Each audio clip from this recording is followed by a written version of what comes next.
Hello there, welcome to the Football Bloc. My name is Brandon, and today we're going to look back at the 2022 World Cup final. What a crazy game, and of course, Messi and Argentina have won the World Cup. So without further ado, let's get right into it.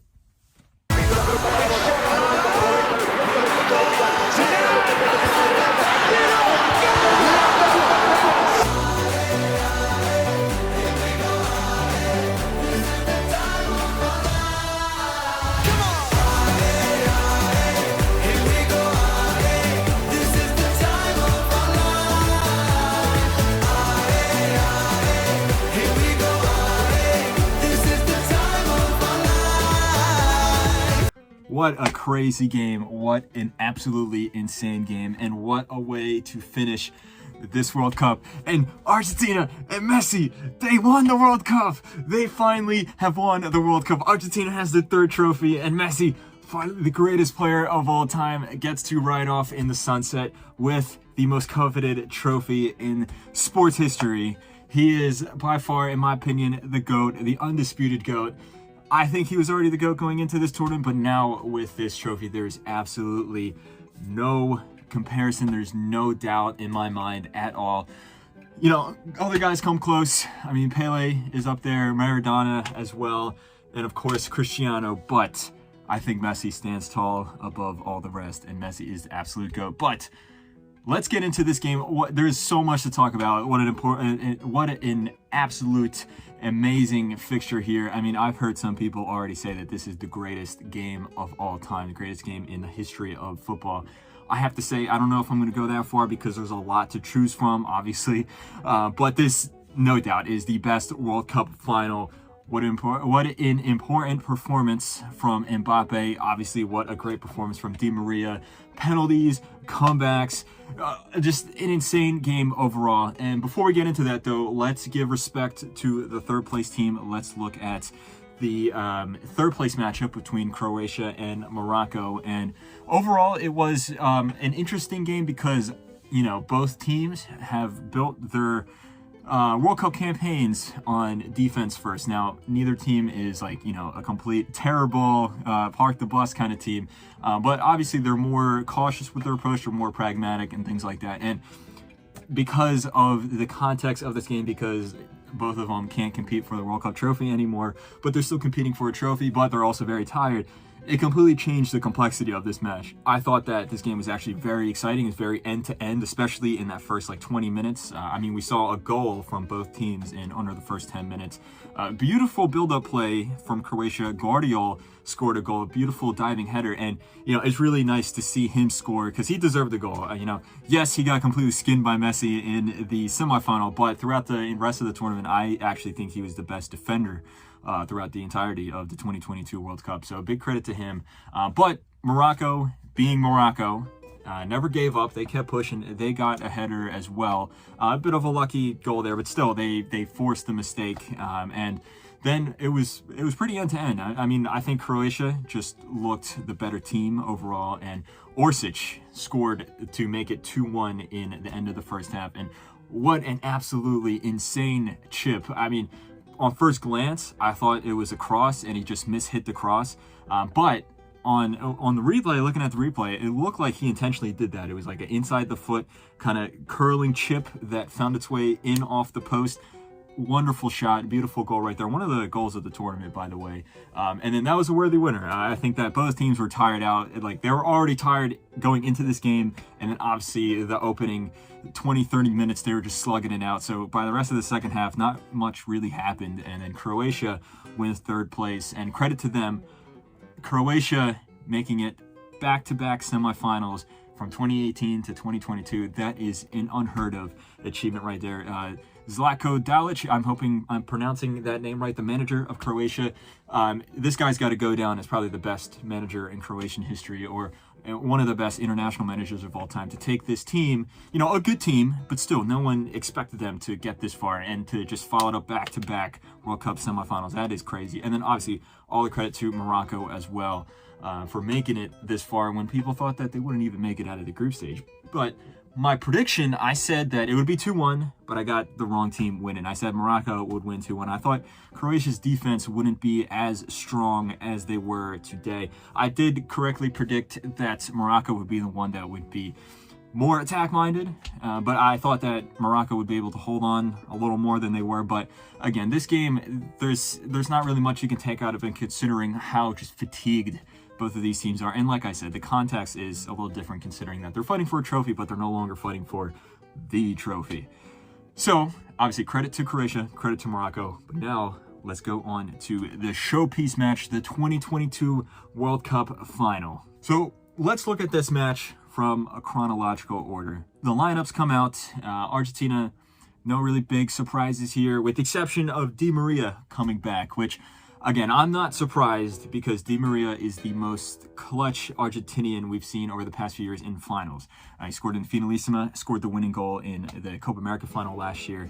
And, this guy has shown up in finals, Champions League finals for Real Madrid, things like that.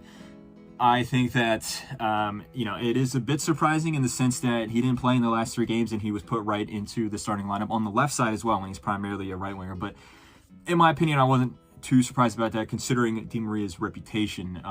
Tagliafico starting over Acuna as well. But again, Scaloni has switched around a few guys in the back lines throughout the entire tenure of his career, so no surprise there.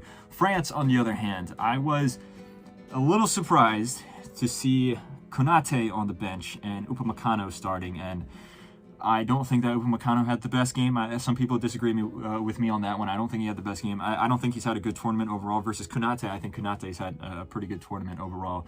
And then Adrien Rabiot started over Fofana, and Rabiot obviously started over Fofana for most of the tournament, with the exception of the last game, because he had a flu, and I don't think he looked that 100% recovered in this match. Maybe not the flu, but also maybe just, he hasn't, since he didn't play in the last game, he wasn't fully up to speed. I think maybe, I don't know about Fofana, but someone else maybe should have started over Rabiot. I don't think he had the best game. But let's get into the match itself. Once it started off, Argentina just came out swinging. They came out and punched France right in the nose, attack after attack after attack. And I have to say, this, from minute 1 to about minute 77, for Argentina, this is the best performance I've ever seen Argentina. This it reminded me a lot of Argentina versus Italy in the Finalissima, but obviously the occasion is so much more heightened here, and then this French team is so much better than that Italian team that demoralized Italian team in the Finalissima. This was insane. France did not have a single shot until the 79th minute.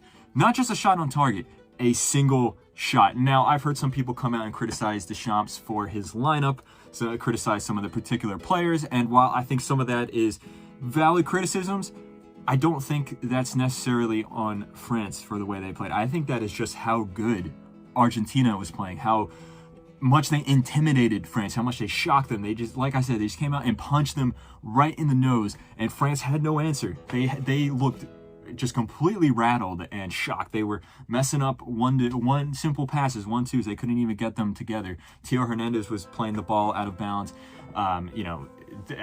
Griezmann looked. I thought Griezmann was the only player for France that looked okay, but even still, he was off kilter. Mbappe had 3 touches the entire first half.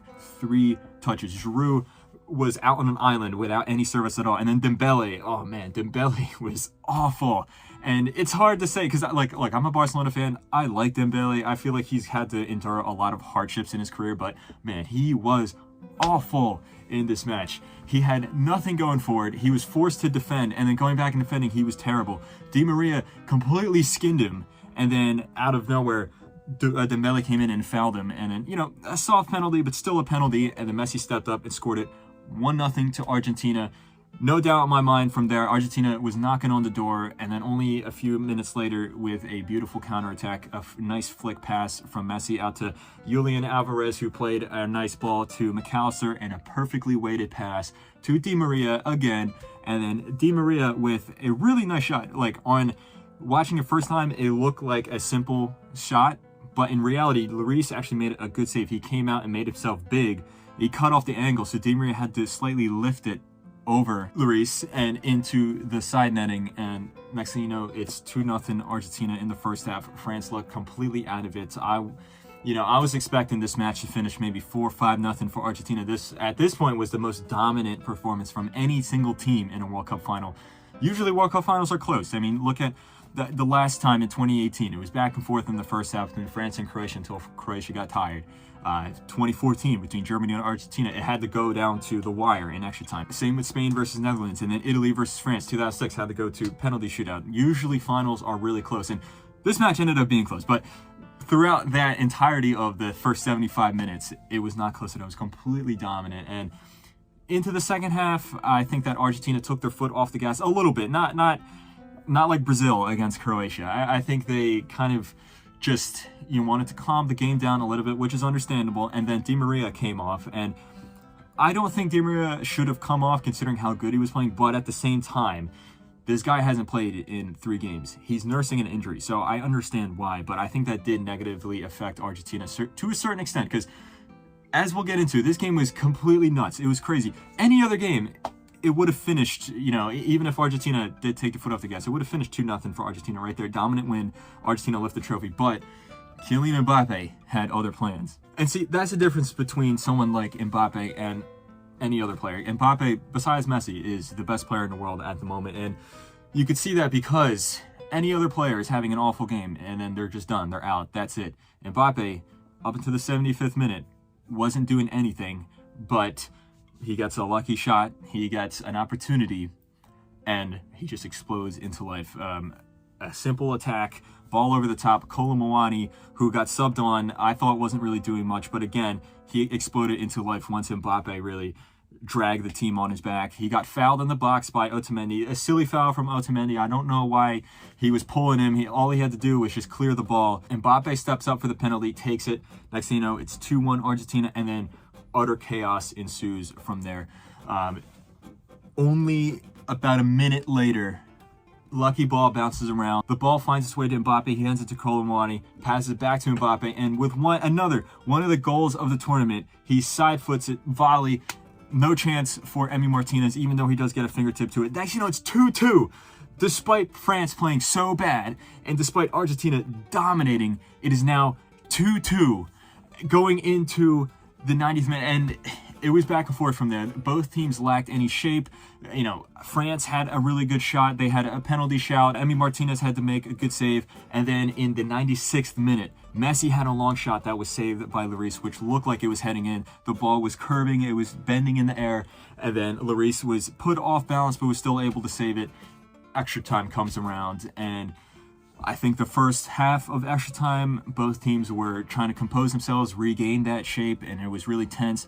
Not really a lot of chances for either side. But then in the second half of extra time, I think Argentina set back into form. They were dominating, and Lautaro Martinez had a ton of chances. He had a header that he kind of messed up. He had another shot which ended up being offside, and then the ball broke for him. He got the ball, and then he was dribbling it, and he should have passed it to Messi. He should have passed it to Messi. Would have been an easy tap-in, but instead he shoots it. Now, it's not a bad shot. Really good save from Hugo Lloris, but the ball bounces around, bounces right to Messi. He taps it in. 3-2 Argentina. It looks like everything is set, match set, done. France come back again. They get a corner. The ball bounces around. Mbappe gets a lucky shot. Montiel, for whatever reason, puts up his arm, and it hits him right here. Clear penalty. Mbappe steps up for the penalty, puts it away, no doubt.